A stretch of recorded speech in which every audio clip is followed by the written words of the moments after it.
Shalom, puji Tuhan Bapak Ibu Saudaraku, saya harapkan kita tetap bersukacita, damai sejahtera, menguasai setiap hati kita dan pikiran kita. Kita tetap bersemangat karena Tuhan ada bersama dengan saudara dan saya. Puji Tuhan. Tema kita dalam doa malam ini adalah pemeliharaan Tuhan. Seringkali saya berbicara tentang pemeliharaan Tuhan. Dalam hal ini providensia Allah. Yang lalu kita sudah belajar bagaimana pengalaman Mordekai, Esther, pengalaman Ayub, bagaimana Tuhan memelihara. Nah, hari ini kita akan belajar dari kehidupan Yusuf. Kita akan coba melakukan refleksi dari pengalaman hidup Yusuf yang diproses yang begitu luar biasa. Puji Tuhan. Bapak saudaraku, kita akan menyoroti Kejadian pasal 40 ayat 1 sampai dengan Kejadian pasal 41 sampai dengan ayat 57. Tentu ayat-ayat ini tidak semuanya kita baca. Nah saudara, kita melihat hidup memang tidak lepas dari masalah. Seringkali kita melihat masalah itu sebagai krisis. Nah saudara, krisis itu merupakan keadaan yang memang kita akui berbahaya. Keadaan yang sangat gawat, sangat genting, bisa juga disebut dengan kemelut atau keadaan yang suram. Saudaraku, Alkitab mencatat 90% perjalanan hidup manusia itu digambarkan berada dalam kondisi krisis. Berarti krisis itu adalah warna dari kehidupan manusia di dunia ini. Krisis hidup bukan keadaan yang ideal bagi kita sebagai manusia.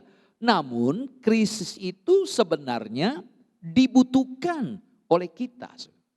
Nah saudara, kalau kita melihat Alkitab, kitab suci kita, sangat menekankan bahwa Allah kita itu adalah Allah yang berdaulat, Tuhan yang berdaulat. Karena itu kita perlu tunduk di bawah otoritasnya Allah. Kita tunduk di bawah otoritas kuasa Allah. Tapi ada satu hal yang perlu kita mengerti, yang perlu kita pahami. Allah kita juga adalah pencipta dan pemelihara. Nah saudara, karena itu sebagai orang-orang percaya kepada Tuhan Yesus, iman kita kepada Tuhan Yesus tidak tergantung kepada sikon, tidak bergantung kepada situasi atau kondisi. Ya, segala sesuatu dapat berubah. Masalah dapat menerpa setiap orang percaya. Kita tidak bisa menghindar. Berarti kita harus hadapi setiap problem, masalah yang kita hadapi. Saudara, mungkin saat-saat ini kita sedang mengalami sebuah masalah. Kita sedang diperhadapkan dengan kekhawatiran akan masa depan kita. Pertanyaannya adalah, apakah kita masih memiliki pengharapan dalam hidup kita? Dan apa yang menjadi dasar dari pengharapan kita? Tidak ada apapun atau siapapun yang bisa kita pegang, yang bisa kita andalkan dalam dunia ini. Walaupun dia orang punya potensi, punya kekayaan, punya kekuatan, punya jabatan. Karena manusia sehebat apapun punya keterbatasan. Karena itu kita jangan andalkan kekuatan manusia, kita akan kecewa, kita akan frustasi. Nah hari ini kita akan belajar tentang pemeliharaan Tuhan dari kehidupan Yusuf. Dalam perjanjian lama cerita tentang Yusuf sungguh-sungguh menarik. Dan hidup, karena apa? Karena kisahnya benar-benar terjadi. Jadi ini bukan mitos, bukan hikayat, tapi kisah sejati yang benar terjadi, diperkirakan itu terjadi pada tahun 1700 before Christ atau sebelum Masehi. Nah kalau kita lihat dalam kitab Kejadian, hidup Yusuf itu dibagi menjadi 3 masa. Pertama, Yusuf anak yang paling dikasihi oleh Bapak Yakub. Anak yang paling dicintai oleh ayahnya. Dia memiliki apa yang tidak dimiliki oleh saudaranya. Jubah yang indah, kehormatan dan kemuliaan. Dia menikmati kasih sayang dari bapaknya. Bahkan juga ibunya yang tidak pernah dinikmati oleh saudaranya. Kita bisa lihat dalam Kejadian pasal 37 ayat yang ketiga. Masa yang kedua, dia dibuang. Ya, tadinya mau dibunuh. Kakaknya yang tertua Ruben melarang. Ya, lalu dijual oleh saudaranya seharga berapa? 20 sikal perak. 20 keping perak dijual sebagai budak. Kita bisa lihat dalam Kejadian 37 ayat 28. Masa yang ketiga, dia menjadi juru selamat, penolong. Yang ditinggikan, yang diagungkan untuk menyediakan makanan dan sumber hidup bagi orang Mesir dan bagi keluarganya juga. Nah, mari kita lihat Kejadian pasal 37 ayat 3 sampai dengan ayat yang keempat. Demikian firman Tuhan.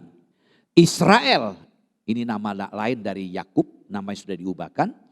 Israel lebih mengasihi Yusuf dari semua anaknya yang lain. Sebab Yusuf itulah anaknya yang lahir pada masa tuanya. Dan ia menyuruh membuat jubah yang maha indah bagi dia. Setelah dilihat oleh saudaranya bahwa ayahnya lebih mengasihi Yusuf dari semua saudaranya, maka bencilah mereka itu kepadanya dan tidak mau menyapanya dengan ramah. Lalu kita melihat di sini Yusuf dipercayakan juga bersama dengan saudara tirinya untuk mengembalakan kawanan kambing domba. Dan yang menarik, Yusuf itu juga orangnya memiliki integritas, punya kejujuran. Sehingga ketika dia melihat ketidakberesan sikap-sikap dari kakak-kakak tirinya, dia mengadukan hal itu kepada orang tuanya, yaitu Bapak Yakub. Sehingga otomatis kita melihat Yakub sangat-sangat mengasihi Yusuf daripada anak-anak yang lainnya. Sebab Yusuf itulah juga alasan ini. Kedua, dia lahir dari masa tuanya. Ya. Lalu Yusuf diberikan jubah yang begitu mulia, begitu indah. Saudara-saudara Yusuf tahu bahwa ayah mereka lebih menyayangi Yusuf daripada mereka. Sehingga mereka sangat-sangat membenci Yusuf. Nah, kesenjangan itu diperparah lagi ketika Yusuf mulai menyampaikan mimpinya kepada keluarganya. Mimpinya itu menunjukkan bahwa Yusuf suatu hari akan berkuasa atas keluarganya. Mari kita lihat dalam ayat 5 sampai 11. Pada suatu kali bermimpilah Yusuf, lalu mimpinya itu diceritakannya kepada saudaranya. Sebab itulah mereka lebih benci lagi kepadanya. Karena katanya kepada mereka, coba dengarkan mimpi yang kumimpikan ini. Tampak kita sedang di ladang dan mengikat berkas-berkas gandum. Lalu bangkitlah berkas-berkas dan tegak berdiri. Kemudian datanglah berkas-berkas kamu sekalian mengiringi dan sujud menyembah kepada berkasku itu. Lalu saudaranya berkata kepadanya, apakah engkau ingin menjadi raja atas kami? Apakah engkau ingin berkuasa atas kami? Jadi makin bencilah mereka kepadanya karena mimpinya dan karena perkataannya itu. Lalu ia memimpikan pula mimpi yang lain yang diceritakannya kepada saudaranya. Katanya, aku bermimpi pula tampaklah matahari, bulan dan 11 bintang sujud menyembah kepadaku. Setelah hal itu diceritakannya pada ayah dan saudaranya, maka ia ditegur oleh ayahnya. Mimpi apa mimpimu itu? Masakan aku dan ibumu serta saudaramu sujud menyembah kepadamu sampai ke tanah? Maka iri hatilah saudaranya kepadanya, tetapi ayahnya menyimpan hal itu dalam hatinya. Saudaraku, jadi kebencian semakin menjadi-jadi ketika Yusuf menceritakan mimpinya. 2 kali Yusuf bermimpi. Dalam mimpi tersebut seolah-olah Yusuflah anak yang lebih tinggi. Yusuflah yang harus dihormati oleh saudara yang lain, oleh kakak-kakaknya. Hari demi hari bertambah benci saja mereka pada Yusuf. Anak yang dimanja, anak yang diperhatikan, anak yang diprioritaskan, anak yang akan menjadi penguasa. Saudara, kebencian dari saudaranya ini tentu bukan sikap yang benar. Allah justru menginginkan kita untuk saling mengasihi antara satu dengan yang lain. Jika saling membenci, apakah kasih masih tinggal dalam hati kita? Saya begitu yakin, kalau kita biarkan kebencian, maka kasih itu tidak ada lagi. Dan itu yang kita lihat dalam kehidupan Yusuf. Ketika kebencian diberikan tempat dalam hati kakak-kakaknya, cuma satu, habisin Yusuf adiknya. Nah saudaraku, kembali kepada judul yang kita bicarakan tentang pemeliharaan Tuhan. Mengakui ajaran tentang pemeliharaan Tuhan dan merasakannya di bawah tekanan kesukaran. Ini merupakan dua hal yang berbeda. Nah, kita dapat melihat dari kehidupan Yusuf. Ini betul-betul saat yang begitu berat bagi Yusuf karena titik terang yang tadi dia harapkan ternyata menjadi hilang. Nah, mari kita masuk kepada konteks yang akan jadi pembicaraan kita. Dalam Kejadian pasal 40 ayat 14 sampai 15 dari perjumpaan Yusuf dengan juru minum dan juru roti. Yusuf mengartikan makna mimpi dari juru minum dan juru roti. Kepada juru minum, Yusuf berharap bahwa juru minum yang akan dapat melepaskan dia dari tekanan kesulitan yang sedang dia hadapi di dalam hidupnya. Secara khusus karena dia sedang dipenjara. Nah saudaraku, saya bacakan Kejadian 40 ayat 14 sampai 15. Demikian firman Tuhan. Tetapi ingatlah kepadaku apabila keadaanmu telah baik nanti. Tunjukkanlah terima kasihmu kepadaku dengan menceritakan hal ikhwalku kepada Firaun, dan tolonglah keluarkan aku dari rumah ini.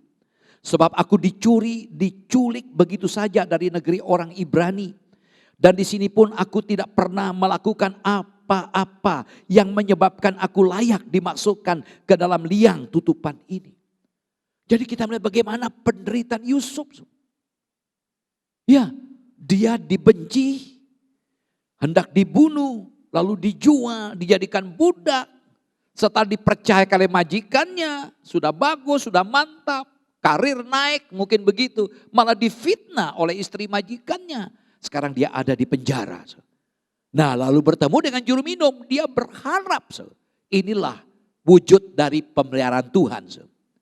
Yaitu apa? Juru minum adalah sang penolong.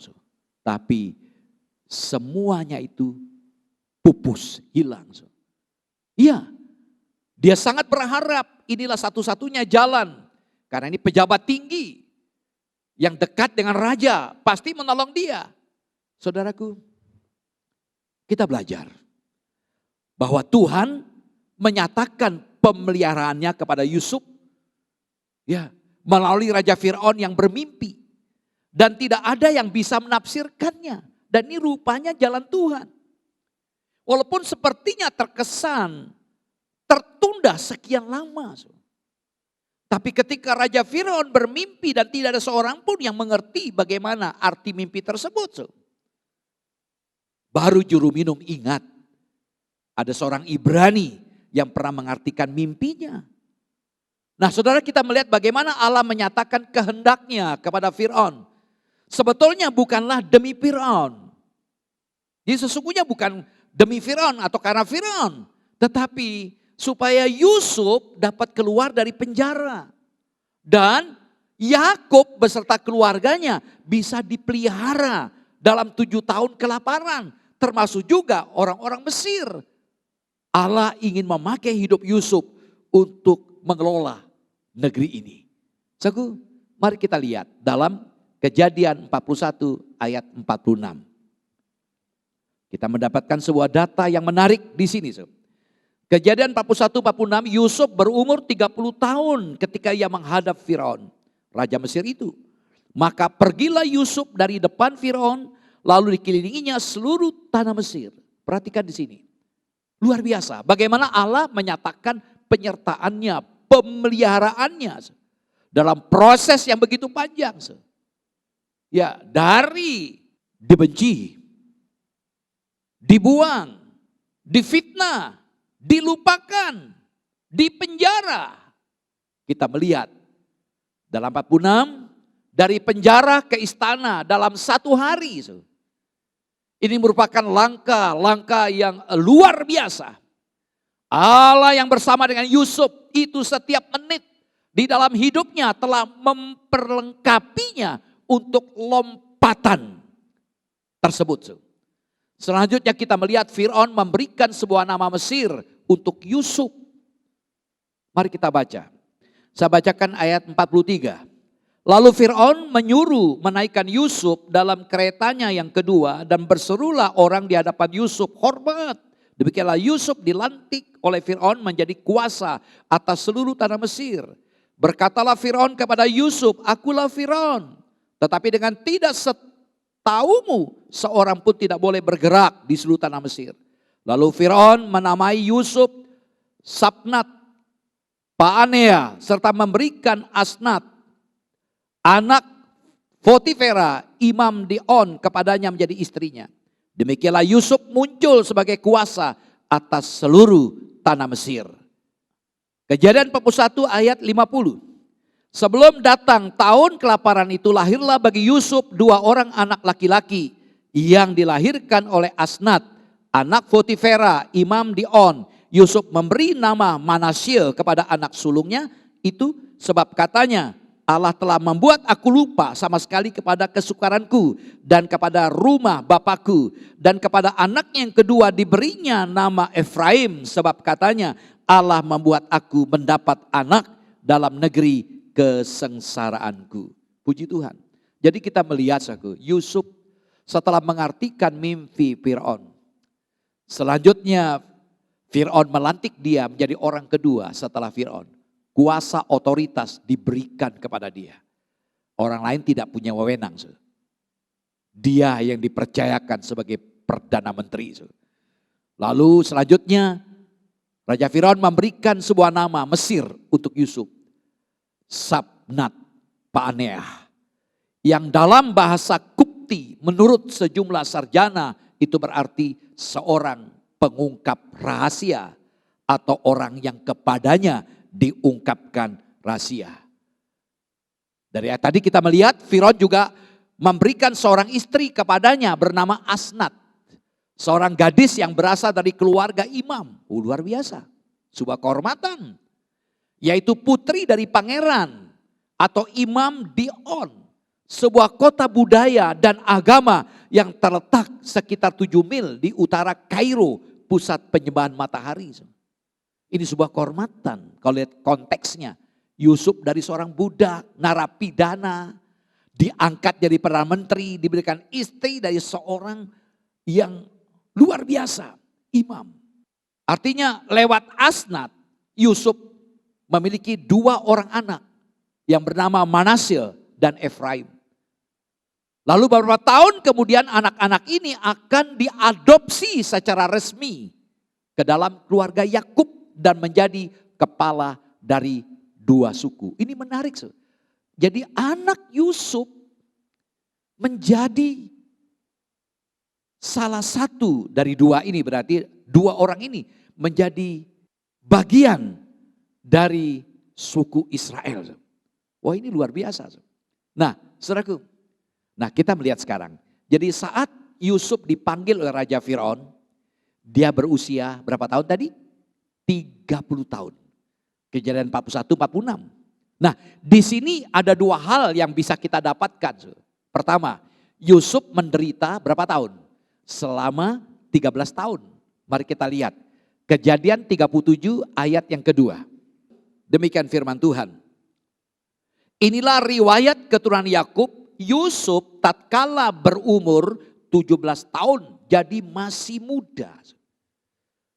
Jadi kita melihat di sini, Yusuf menderita selama 13 tahun.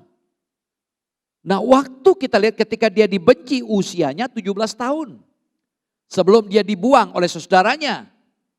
Lalu dia menjadi budak sampai dipercayakan jadi pegawai Potifar. Lalu dipenjara kurang lebih 2 tahun. Kita lihat Kejadian 41 ayat 1. Setelah lewat 2 tahun lamanya bermimpilah Firaun bahwa ia berdiri di tepi sungai Nil. Jadi setelah kurang lebih 2 tahun dia ada di penjara. Dia dipanggil oleh Raja Firaun. Kenapa bisa dipanggil Raja Firaun? Dari informasi juru minum. Waktu juru minum di penjara bertemu dengan Yusuf. Nah, yang kedua kita belajar, Yusuf berbahagia dan hidup nyaman selama 80 tahun. Kita lihat dalam Kejadian 50 ayat 22. Kejadian 50 ayat 22, adapun Yusuf ia tetap tinggal di Mesir beserta kaum keluarganya dan Yusuf hidup 110 tahun. Nah, kita melihat saku, apa kesimpulannya di sini? Yusuf diproses selama 13 tahun. Dari diberikan mimpi, kalau boleh saya katakan, diberikan visi untuk seorang pemimpin. Mewujudkan visi tersebut membutuhkan proses yang panjang, enggak enak. Ya, dibenci, dibuang, difitnah, dipenjarakan, dilupakan. Menarik, dibenci pertama, dibuang, ya, difitnah, dipenjara, dilupakan. Tapi perhatikan, setelah itu dia menikmati kehidupan yang berbahagia selama 80 tahun. Nah, saudara, ini menunjukkan bahwa jalan hidup orang-orang yang beriman selalu melalui salib. Dan ini bisa sangat lama. Baru ada kebangkitan dan pemuliaan kemudian. Karena itu jangan pernah saudara berharap jalan pintas untuk berhasil. Jika saudara ingin berhasil, ingin menjalani hidup yang diberkati Tuhan, mau diproses, mau dibentuk. Yang jelas dan pasti Tuhan pelihara kita. Karena itu saudaraku, kalau saat ini kita sedang menderita, tetaplah setia dalam mengiring Tuhan. Tetaplah setia dalam mengikut Tuhan. Maka kebahagiaan yang jauh melebihi penderitaan saudara akan saudara alami. Atau di dunia ini, atau di sorga. Roma pasal 8 ayat 18, sebab aku yakin bahwa penderitaan zaman sekarang ini tidak dapat dibandingkan dengan kemuliaan yang akan dinyatakan kepada kita. Saudara, kita melihat 13 tahun Yusuf harus menunggu realisasi dari mimpi atau bisa saya sebutkan visi yang diberikan Tuhan. Bayangkan dalam penderitaan itu, sebagaimana Paulus katakan, ya, penderitaan itu tidak sebanding dengan kemuliaan. Kita melihat 13 tahun menderita, tapi kebahagiaannya 80 tahun. Roma 8:18 sebagai ayat peneguhan bagi kita. Nah saudara, menyadari pemeliharaan Tuhan makin mendorong kita untuk memiliki apa? Respon atau tanggapan yang positif dalam menanti atau menunggu. Yusuf peka dan dia tahu akan pemeliharaan Tuhan dalam hidupnya. Meskipun dia berada di tengah-tengah situasi yang sulit. Nah, hari ini kita belajar dari Yusuf. Bagaimana seharusnya kita bersikap dalam penantian, penggenapan janji-janji Allah atas hidup kita. Pertama, berharaplah kepada Tuhan. Yusuf dan bahkan Potifar dan kepala penjara menyadari bahwa Tuhan menyertai Yusuf. Kalau kita melihat dalam Kejadian 39 ayat 1 sampai ayat yang kelima, bahkan Potifar pun mengakui Tuhan beserta dengan Yusuf. Sehingga apapun yang dikerjakan Tuhan buat berhasil. Bahkan di penjara pun kepala penjara melihat apa yang dikerjakan Yusuf luar biasa. Sehingga Yusuf dipercayakan di penjara. Ini luar biasa. Dipercayakan oleh Potifar, dipercayakan oleh kepala penjara. Karena apa? Karena Tuhan menyatakan penyertaannya. Mari kita lihat dalam Kejadian 40 ayat 1 sampai 4. Sesudah semuanya itu terjadilah bahwa juru minuman Raja Mesir dan juru rotinya membuat kesalahan terhadap tuannya Raja Mesir itu. Maka murkalah Firaun kepada kedua pegawai istananya, kepala juru minuman dan kepala juru roti itu. Ia menahan mereka dalam rumah kepala pengawal raja dalam penjara tempat Yusuf dikurung. Kepala pengawal raja menempatkan Yusuf bersama-sama dengan mereka untuk melayani mereka. Demikianlah mereka ditahan beberapa waktu lamanya. Kita melihat ada satu titik terang yang mungkin Yusuf tidak tahu. Dua orang terdekat dari raja dijebloskan di penjara. Dalam penjara itulah Yusuf bertemu dengan juru minuman dan juru roti. Kenapa? Karena juru minuman dan juru roti Firaun berbuat kesalahan. Sehingga mereka dimasukkan, dijebloskan ke penjara bersama dengan Yusuf. Dan Yusuf harus melayani mereka. Dan mereka berdua sama-sama bermimpi pada malam yang sama. Kita lihat dalam Kejadian 40 ayat yang kelima. Pada suatu kali bermimpilah mereka keduanya. Baik juru minuman maupun juru roti Raja Mesir yang ditahan dalam penjara itu.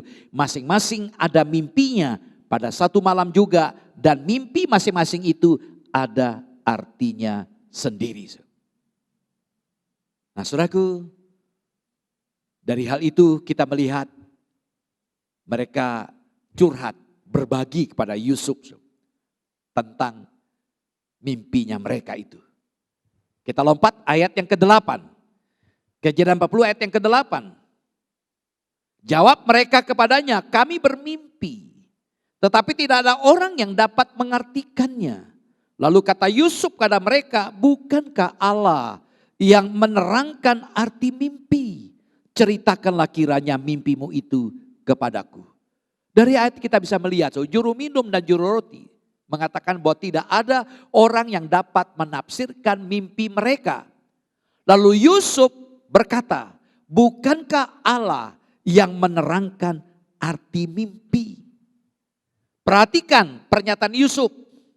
Lalu kata Yusuf pada mereka ayat 8 tadi, bukankah Allah yang menerangkan arti mimpi? Dalam penjara, Yusuf masih ingat nama Allah. Dia jauh dari orang tua yang pernah mendidik dia. Dia ada di tengah bangsa yang tidak mengenal Allah. Dalam kondisi itu ketika juru minum, juru roti bermimpi. Dia menyatakan sebuah pernyataan, bukankah Allah yang menerangkan arti mimpi? Di tengah-tengah kegalauan dua pejabat ini, karena tidak ada seorang pun yang dapat mengartikan, Yusuf membawa nama Allah. Allah sanggup mengartikan itu. Kalau kita bandingkan dalam Kejadian 41 ayat 16. Ketika Yusuf berhadapan dengan Firaun. Firaun mengatakan bahwa tidak ada seorang pun dapat mengartikan mimpi. Lalu apa kata Yusuf kepada Raja Firaun? Kejadian 41 ayat yang ke-16. Yusuf menyaut Firaun, bukankah sekali-kali aku, melainkan Allah juga yang akan memberitakan kesejahteraan kepada tuanku Firaun. Kita melihat ketika Yusuf berhadapan dengan Raja Firaun, dia berkata, Allah yang akan memberitakan kesejahteraan kepada tuanku Firaun. Artinya dari dua ayat ini, Kejadian 40 ayat 8 dan Kejadian 41 ayat 16, Yusuf membawa nama Allah. Saudara, Yusuf walaupun di penjara dia masih ingat Tuhan.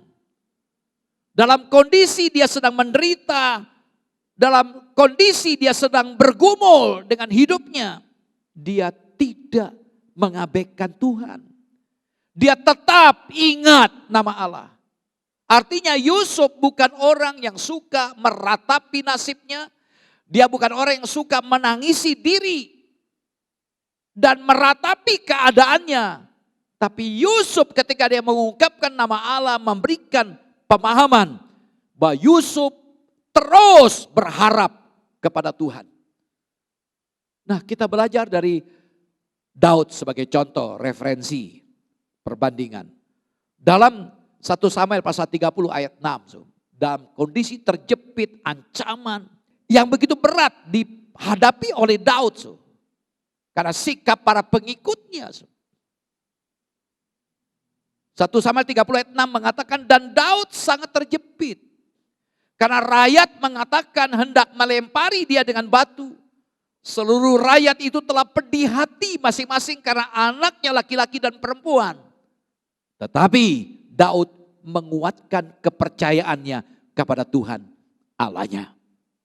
Luar biasa. Dalam kondisi Daud sudah tidak bisa berbuat apa-apa. Daud mengambil sebuah keputusan. Hanya Tuhan. Karena itu dia minta Tuhan ambil alih. Dia menguatkan keyakinannya kepada Tuhan. Dia tidak mau melihat keadaannya membuat dia tidak berdaya. Nah saudaraku,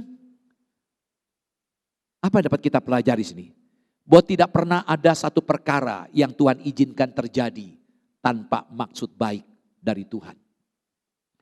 Kejadian-kejadian buruk sekalipun dapat menjadi alat Tuhan untuk membawa kita kembali kepada Tuhan.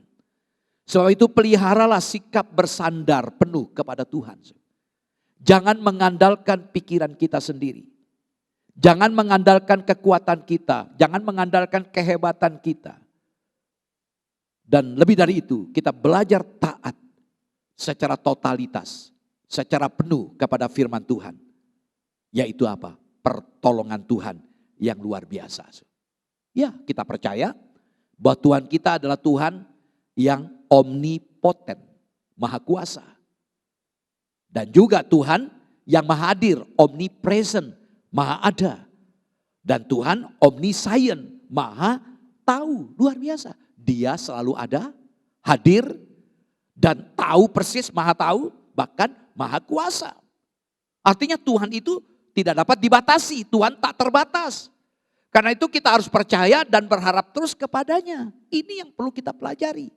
Dalam kondisi apapun kita sadar, Tuhan itu ada dan dia mampu menolong kita. Nah, karena itu selalu harus dikaitkan, dihubungkan antara harapan kepada Tuhan dan menanti. Jadi kalau kita punya pengharapan, berarti harus punya respon, sikap untuk belajar sabar, menunggu. Kita lihat dalam Yesaya 40 ayat 30 menjelaskan. Orang muda bisa lelah, bisa capek, bisa jatuh tersandung. Ayat 31 kita baca. Tetapi orang yang menanti-nantikan Tuhan mendapatkan kekuatan baru. Mereka seumpama Raja Wali yang naik terbang. Dengan kekuatan sayapnya. Mereka berlari dan tidak menjadi lesu. Mereka berjalan dan tidak menjadi lelah. Saudara, menanti merupakan hal yang paling sulit, yang paling susah. Kita punya kecenderungan tidak sabar untuk menunggu. Kita selalu tidak sabar. Kata menanti dalam ayat ini dari kata Ibrani kafah, artinya menanti dengan penuh keyakinan, menanti dengan penuh iman, sehingga kita mengikat diri dengan Tuhan yang kuat. Dalam pertemuan yang lalu saya katakan paku itu kecil, paku itu ringan, paku yang kecil dan ringan ditancapkan di tembok yang kuat, walaupun dia kecil, walaupun dia enteng, mampu dibebani oleh benda yang jauh lebih besar, jauh lebih berat. Karena dia menyatu dengan tembok yang kuat. Demikian saudara dan saya. Kalau kita mengikat diri dengan Tuhan yang kuat, Tuhan yang maha kuasa, yang selalu hadir, dan tahu persis apa kita gumuli, maka kekuatan dari Tuhan menyertai kita. Saudara, penting menanti Tuhan. Kenapa penting? Karena ada upahnya. Akan mendapatkan kekuatan baru. Orang-orang yang menanti-nantikan itu akan mendapatkan kekuatan yang baru. Tapi ingat, menanti Tuhan bukanlah tindakan yang pasif. Harus aktif. Kalau pasif berarti menyerah. Secara bongkoan, nerimo saja. Tidak demikian. Kita tetap aktif untuk tetap bekerja. Untuk tetap bertindak. Apa menjadi bagian yang kita bisa kerjakan, kita kerjakan. Yang tidak bisa kita kerjakan, kita serahkan kepada Tuhan. Tapi tetap dalam penyerahan diri kita hanya kepada Tuhan. Tetap berharap Meskipun belum ada wujud nyata pertolongan Tuhan. Saudaraku, kita berdoa, ya di samping kita bertindak, tidak boleh pasif. Yang menjadi bagian kita kerjakan. Ada 3 orang yang sedang ada dalam kamp konsentrasi, mereka berdiskusi. Ya, dengan seseorang. Mereka setelah keluar dari kamp konsentrasi, tubuh mereka begitu kurus. Tinggal kulit membungkus tulang. Begitu kayak mayat yang berjalan. Dan ketiganya ditanya. Tentara, mereka 3 tentara yang pernah ditahan. Ditanya si A, kamu kenapa bisa bertahan hidup pada kondisimu seperti ini? Dia berkata, saya punya pengharapan. Keluar dari penjara ini, saya akan membesarkan anak saya yang abnormal, idiot. Saya punya beban dengan anak yang saya paling cintai. Saya akan pelihara membesarkan anak saya. Lalu tentara yang kedua, kenapa engkau tetap bertahan hidup walaupun engkau ada di penjara yang laknat seperti ini? Saya punya harapan. Keluar dari penjara ini, saya akan menikah dengan pacar yang saya cintai. Lalu tentara yang ketiga, kenapa engkau bertahan hidup? Karena saya punya harapan. Keluar dari penjara ini, saya akan menulis kisah kekejaman Hitler. Saudaraku, ketiga-tiganya memiliki pengharapan. Dalam surat Ibrani mengatakan pengharapan itu adalah sauh bagi jiwa kita. Kalau kita punya pengharapan, maka kita akan kuat. Orang yang tidak punya pengharapan akan putus asa. Dan tentu pengharapan ini dibangun dari keyakinan, dari iman kita. Kenapa seringkali kita tidak punya pengharapan? Karena kita tidak percaya kepada Tuhan. Jadi kalau kita percaya sebagaimana 3 tentara ini kisah nyata. Mereka punya pengharapan, maka seharusnya saudara dan saya, seberat apapun percayalah bahwa Tuhan pelihara saudara dan saya. Dan taruhlah pengharapan saudara hanya kepada Tuhan. Sehingga pada waktunya Tuhan akan mengangkat saudara. Bukan waktu kita. Dan dia tidak pernah terlambat untuk menolong saudara dan saya. Puji Tuhan. Yang kedua, bersikap yang benar. Saudara, dalam kondisi kita menderita, sikap kita harus kita jaga. Dan ini akan sulit dilakukan kalau kita tidak berharap penuh kepada Tuhan. Poin pertama tadi. Nah, teladan Yusuf dalam menanti. Sebagai bukti Yusuf tidak bersusah hati. Dan Yusuf masih memperhatikan orang lain. Kalau dia tidak punya pengharapan, untuk apa memperhatikan juru minum juru roti yang sedang galau dengan mimpinya? Kita kembali pada Kejadian 40 ayat yang ke-8. Ketika juru minum juru roti curhat. Yusuf berkata, bukankah Allah yang menerangkan arti mimpi? Lalu Yusuf berkata, ceritakanlah kiranya mimpi-mimpi kalian kepadaku. Luar biasa. Dalam kondisi Yusuf menderita. Dia masih memberikan waktu untuk orang lain. Ceritakanlah, bagikanlah apa menjadi mimpi-mimpi kalian kepada saya. Saya tahu hanya Allah yang mampu mengertikan. Tapi izinkanlah ceritakan kepada saya. Saudara, kita melihat sikap yang begitu seimbang di sini. Ia mengatakan bahwa hanya Allah yang bisa memberikan arti mimpi itu. Dan itu berarti bahwa dia tidak bisa menafsirkan mimpi. Yusuf mengakui dia tidak bisa. Dan ini menunjukkan kerendahan hati Yusuf. Dan ini kontras dengan banyak orang yang merasa yakin akan kemampuannya sendiri. Tetapi Yusuf lalu menyambung kata-katanya dan meminta supaya mereka berdua menceritakan mimpi mereka kepada dia.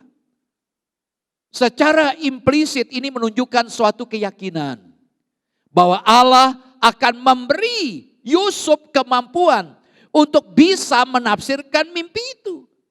Yusuf terlalu yakin dengan dia berkata, ceritakan memang satu hal. Aku tahu hanya Allah yang mampu mengartikan mimpi itu. Tapi Yusuf punya keyakinan dalam hikmatnya Allah. Allah bisa memakai dia untuk menjadi alat.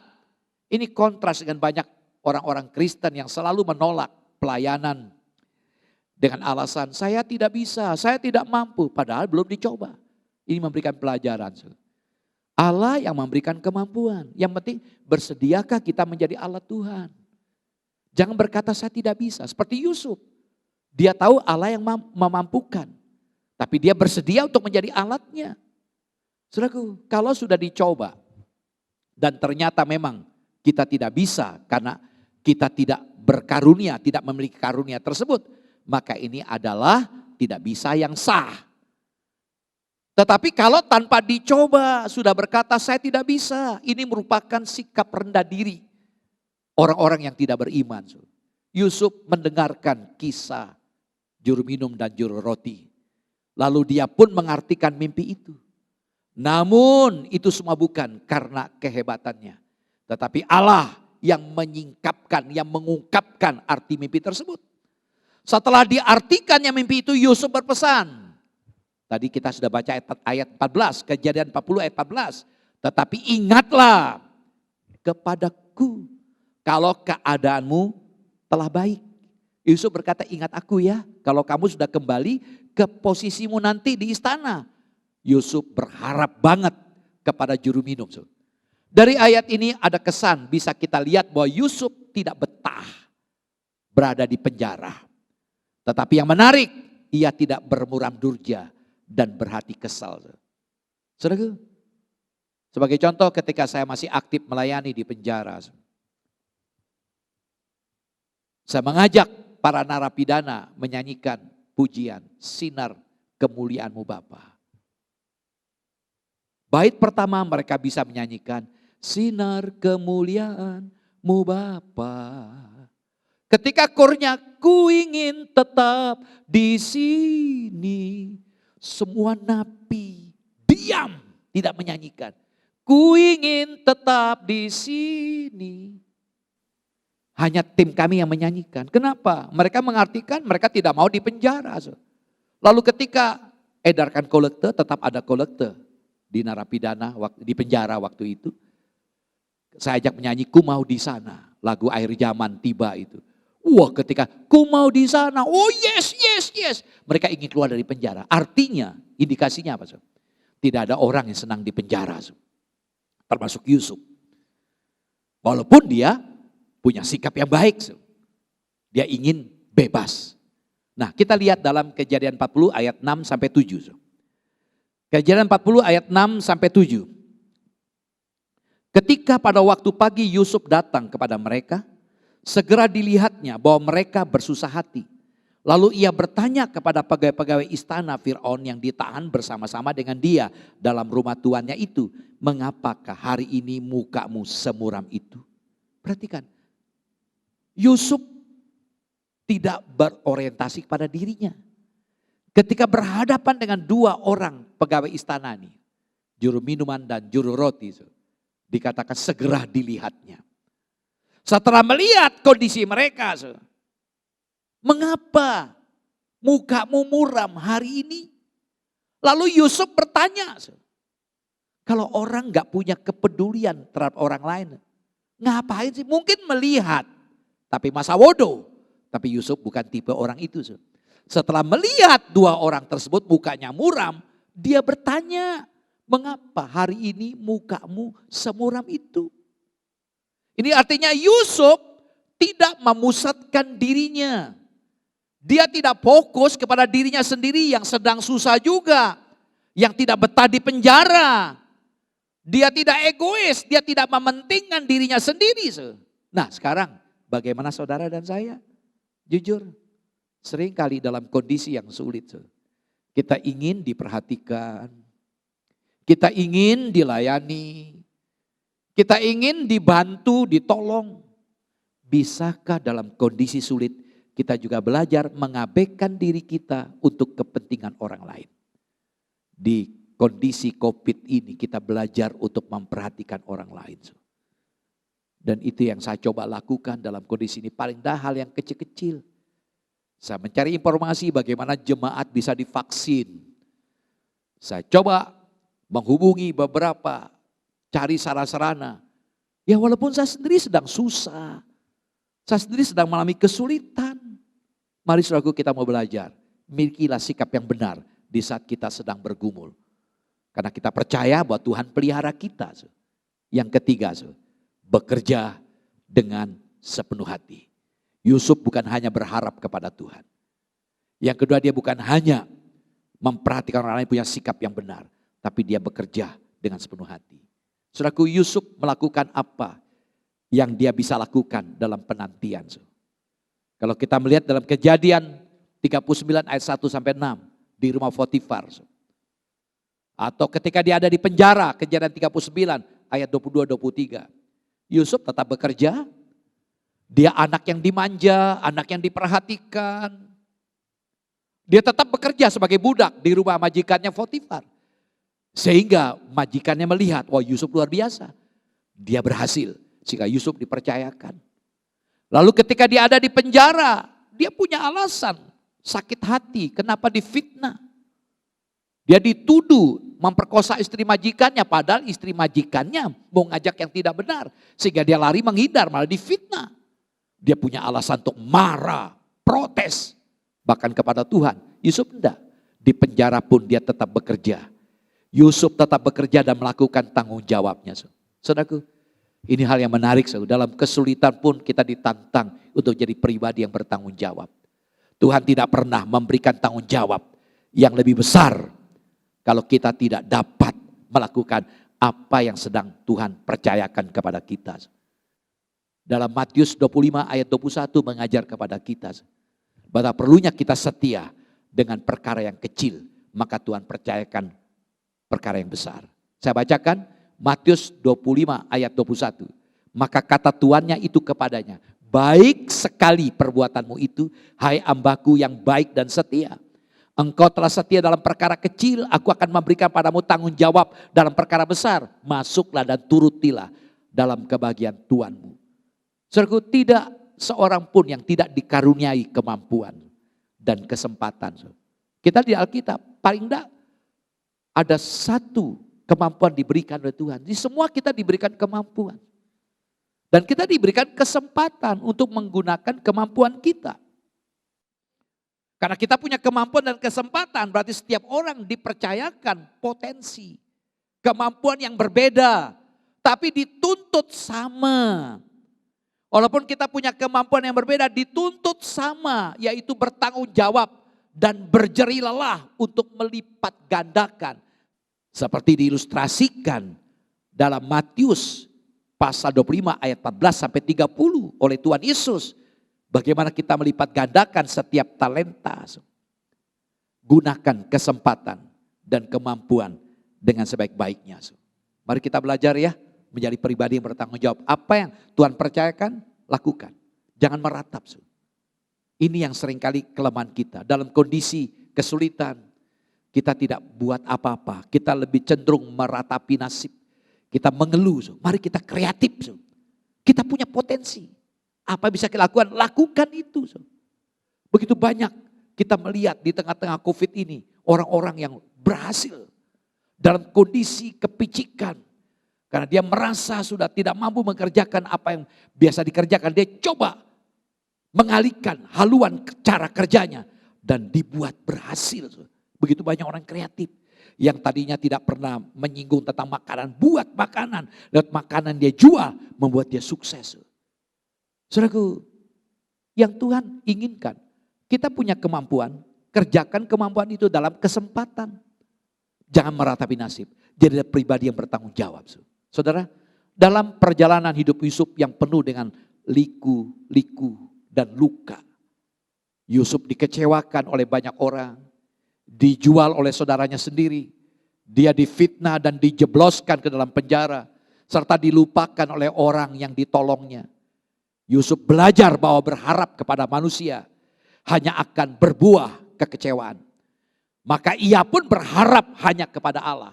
2 tahun kemudian, Kejadian 41 ayat 1, ia menjadi penguasa di Mesir. Bertemu dengan keluarganya. Dan mengampuni saudara tirinya, kakak-kakaknya yang pernah berlaku jahat pada dia. Ia menyimpulkan bahwa Allah bekerja dalam segala sesuatu untuk mendatangkan kebaikan bagi umatnya. Itu kesimpulan dia.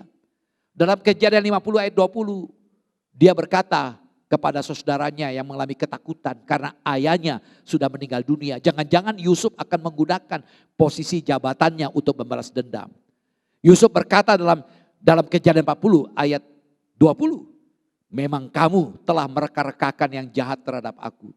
Tetapi Allah telah mereka-rekakannya untuk kebaikan. Dengan maksud melakukan seperti yang terjadi sekarang ini. Yakni memelihara hidup suatu bangsa yang besar. Yusuf berkata, kamu memang merencanakan yang jahat. Tapi kejahatanmu dipakai oleh Tuhan. Menjadi sarana untuk menyatakan rencananya lewat hidup saya. Roma pasal 8 ayat 28 mengatakan kita tahu sekarang. Bahwa Allah turut bekerja dalam segala sesuatu untuk mendatangkan kebaikan bagi mereka yang mengasihi Dia, yaitu bagi mereka yang terpanggil sesuai dengan rencana Allah. Dari dua ayat yang kita belajar, Allah selalu ada di tengah-tengah masalah kita.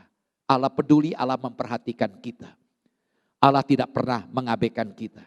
Dia turut bekerja di tengah-tengah masalah kita untuk mendatangkan kebaikan. Pemeliharaan Tuhan begitu nyata dalam kehidupan ini. Karena itu tetaplah bersemangat untuk bekerja. Apa yang bisa kita kerjakan, kerjakan. Kisah Yusuf menunjukkan bagaimana dalam kedaulatan Tuhan Allah bekerja. Mengalahkan kejahatan dan menggenapi rancangannya, rencananya. Visi yang diberikan lewat mimpi pada Yusuf terwujud karena Allah ada di tengah-tengah penantian penggenapan janjinya. Setelah mengalami semua yang ia alami, Yusuf dapat melihat tangan Allah di balik peristiwa-peristiwa dalam kehidupannya. Ketika Yusuf mengungkapkan jati dirinya kepada saudaranya, ia membahas dosa-dosa mereka dengan demikian. Dalam Kejadian 45 ayat 5 dan 8, saya bacakan. Kejadian 45 ayat 5 dan 8 mengatakan demikian. Tetapi sekarang janganlah bersusah hati dan janganlah menyesali diri karena kamu menjual aku ke sini. Sebab untuk memelihara kehidupanlah Allah menyuruh aku mendahului kamu. Ayat 8. Jadi bukanlah kamu yang menyuruh aku ke sini, tapi Allah, dialah yang telah menempatkan aku sebagai bapak bagi Firaun dan tuan atas seluruh istananya dan sebagai kuasa atas seluruh tanah Mesir. Yusuf berkata, tetapi sekarang janganlah kamu bersusah hati dan janganlah menyesali diri. Kakaknya penuh ketakutan. Jangan-jangan Yusuf membalas segala kejahatan mereka. Yusuf berkata, tidak demikian kakak. Allah yang menyuruh aku ke sini. Artinya Allah memakai kejahatan kakak-kakak itu untuk menjadi alat. Kalau saya tidak diperlakukan oleh kakak seperti itu, saya tidak akan sampai ke Mesir. Ini perlu kita pahami.